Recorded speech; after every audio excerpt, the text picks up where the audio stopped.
नमस्कार, मैं अमित गोदियाल और आप देख रहे हैं उत्तराखंड हलचल।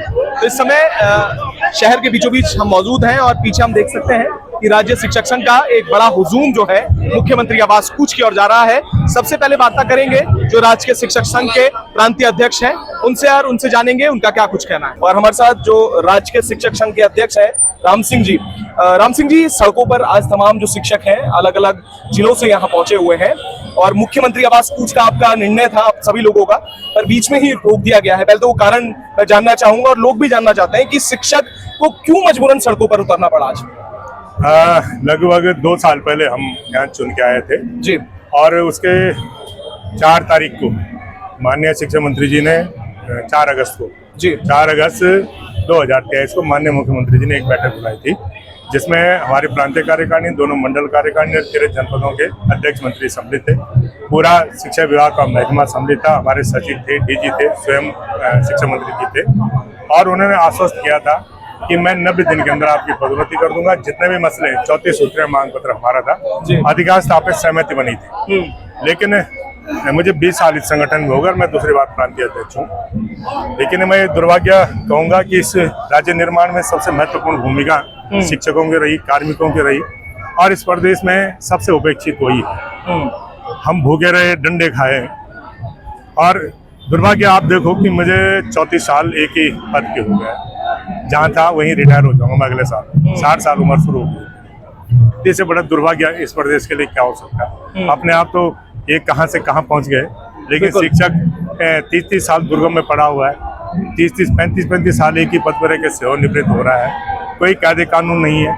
जो इनके अपने हैं उनके लिए खूब निदेशालय हो, दुनिया भर के विभाग खोले गए हैं अटैच करने के लिए। वो जैसा केवल रसूखदारों का निदेशालय हो गया, या मुझे तो ऐसा लगता है कि जो बजट केंद्र सरकार से भरपूर बजट शिक्षा के लिए आ रहा है उसे खपाने के लिए हो गया। वहाँ न तो शिक्षक हित की बात की जाती है, न छात्र हित की बात की जाती। अगर छात्र हित को बहुत ध्यान में होता तो सितंबर वगैरह अभी तक हमारे यहाँ पुस्तकें नहीं आई।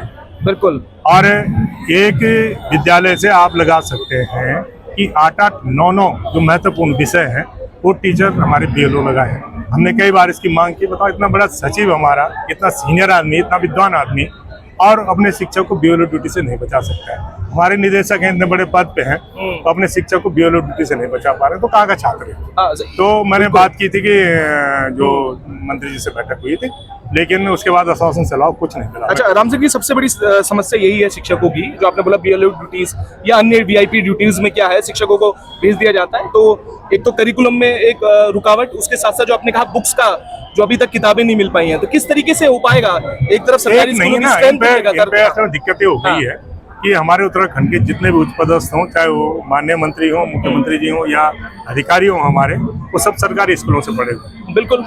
लेकिन पहले तो केवल जिले में एक डीआईएस होता था, एक डायरेक्टर होता था, पूरी व्यवस्थाएं बहुत सुंदर चली। बिल्कुल। आज अधिकारियों से पूरा विभाग भरा हुआ है, लेकिन जो व्यवस्था क्या होगी, कोई नीति नहीं है।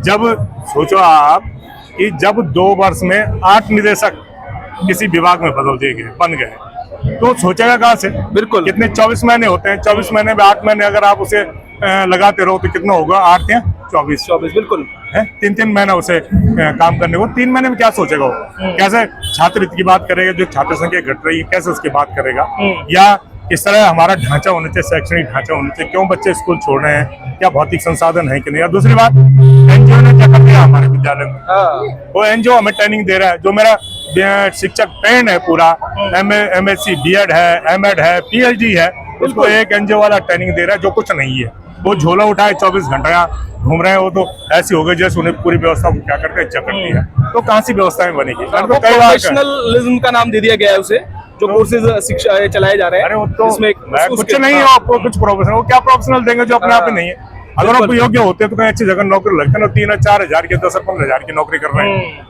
अगर वो कहीं प्रोफेशनल बना सकते हैं तो अपने आप क्यों नहीं बने भाई। तो मेरे बच्चों को कैसे ज्ञान दे सकते हैं। अगर उनमें कोई योग्यता होती तो पहले अपने लिए ढूंढता ना आदमी। तो बहुत सारी विसंगतें हैं, बहुत सारी चीजें हैं। अगर मैं उस पर जाऊंगा तो बहुत दिक्कत हो जाएगी। तो लेकिन जो आज आपका जो मुख्य जो मांग है, उसमें जो 34 बिंदु आपने कहा, मुख्यतः फिलहाल हम जो सीमित भर्ती, हमारे यहाँ 100% पदोन्नति का पद होता है, प्रधान अध्यापक और प्रधानाचार्य। हमारे यहाँ केवल 2 ही पदोन्नति के पद है। और संगठन ने 100% पदोन्नति बड़े लंबी लड़ाई के बाद हासिल की थी। अब इस समय कुछ चाटुकारों ने मुख्य शिक्षा मंत्री जी को गुमराह किया और उन्होंने एक सीमित भर्ती के नाम पे एक विज्ञप्ति जारी कर दी कि 50% पद वहाँ उसे भरे जाएंगे, विभाग से भरे जाएंगे। अब 50% परीक्षा देगा। ठीक है। अब 55 साल का आदमी क्या कंपटीशन के जो प्रश्न होंगे उसे कैसे हल करेगा? क्या जो हमारा बच्चा आज लग रहा है 28 और 30 साल का, क्या मैं 59 साल का आदमी उसका कंपटीटर हो सकता हूँ? नहीं हो सकता, नहीं हो सकता, बिल्कुल नहीं हो सकता। तो केवल किसने उसका पाठ्यक्रम बनाया, वो कुछ ना कुछ एक, मुझे तो लग रहा है मुझे बू आ रही उसमें, मुझे तो कुछ ऐसी बू आ रही जैसे देखो ना आए दिन कुछ ना कुछ घटनाएं होती। उसमें क्या है ऐसा कुछ जिस वजह से आपको लगा? क्योंकि ये बहुत सारी चीजें ना, मेरी सीमा है, मैं सरकारी कर्मचारी है और मेरे सेवाचरण नियमावली है, मैं उस सेवाचरण नियमावली में बना हूँ, जब तक सेवा में हूँ तो बहुत सारी चीजें अप्रत्यक्ष रूप से इतनी सारी चीजें हैं कि उसमें क्या जरूरत है भाई? जब आपका 98% टीचर उसका विरोध कर रहा है, बिल्कुल, तो आपको 2% के लिए क्या जरूरत है? 98% टीचर आप देख लो। हमारे टीचर्स को बैरिकेड लगा दिए उत्तरकाशी में, ऋषिकेश में, चिन्याली में, हरिद्वार में, बिल्कुल 3 जगह रोका गया। फिर मैंने एलआई को जो मैंने तुम वार्ता के लिए बुला लो, उधर से हमारा इस तरह करो, फिर उन्होंने फोन करके उन्हें बुलाया। ठीक, तो क्या स्थिति है? तो आज यहाँ पर भी रोक दिया गया, मुख्यमंत्री आवास के लिए जा रहे थे आप? नहीं, रोका नहीं है, ये इन्होंने नहीं रोका है। ठीक है, ये नहीं रोक सकते हैं। तो अभी वार्ता के लिए जा रहे हैं? अच्छा, आप खुद रुके। एक प्रोटोकॉल है संगठन का और उसके कुछ नियम है कि जब वार्ता का दौर होता है केवल हट से हम आंदोलन नहीं जीत सकते।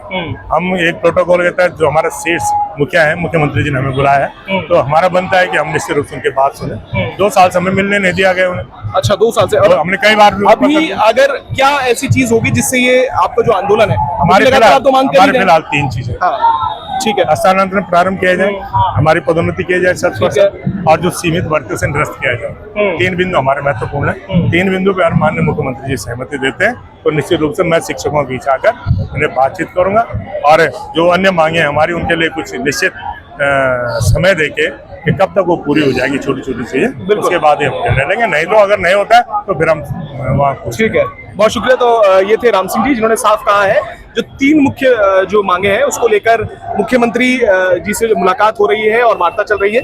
वार्ता के बाद ही आगे का निर्णय जो होगा उस पर जो है संघ निर्णय लेगा।